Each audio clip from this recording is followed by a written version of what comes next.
Hello అండి, అందరికీ ఎలా ఉన్నారు? అందరు బాగున్నారా అండి? ఈరోజైతే మిగిలిపోయిన దోశ పిండి అండి ఇది. అంటే నేను ఏ రోజుకి ఆ రోజే కొంచెం గిన్నెలోకి తీసుకొని దోశలు వేసేసుకుంటాను. లాస్ట్లో ఇది మిగిలిందండి. ఈ పిండిలో నేను కొంచెం బెల్లాన్ని యాడ్ చేసుకున్నాను.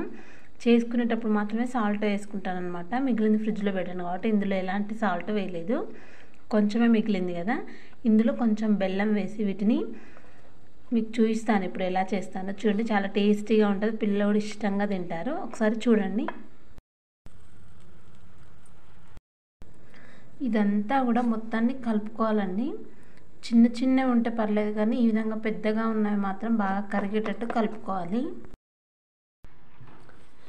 హలో అండి, మనం కలుపుకున్న మిశ్రమాన్ని అయితే ఈ విధంగా గుంట పొంగనాలు ప్యాన్లో ఫస్ట్ ఆయిల్ వేసుకొని, ఆయిల్ కొంచెం వేడైన తర్వాత ప్యాను మనం కలిపి పెట్టుకున్న మిశ్రమాన్ని అంతా కూడా ఈ విధంగా స్పూన్తో ఇలా వేసుకోవాలి.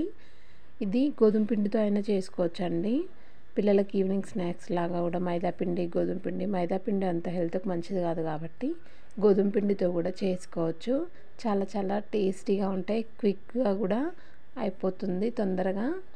కాబట్టి మీ పిల్లలకు కూడా ఈవినింగ్ స్నాక్గా కానీ మార్నింగ్ టిఫిన్లా కానీ త్వరగా పిల్లలు ఎప్పుడైనా స్వీట్ కావాలని అడిగినప్పుడు కూడా ఈ విధంగా చేసి పెడితే పిల్లలు ఎంతో ఇష్టంగా తింటారండి. నచ్చితే కనుక ప్లీజ్ మా ఛానల్ని సబ్స్క్రైబ్ చేసుకోండి, మా వీడియోస్ని లైక్ చేయండి. మళ్ళీ ఇంకొక వీడియోతో మేము ముందుకు వస్తానండి. ఈ విధంగా అయితే రెడీ అయ్యాయి. Bye friends.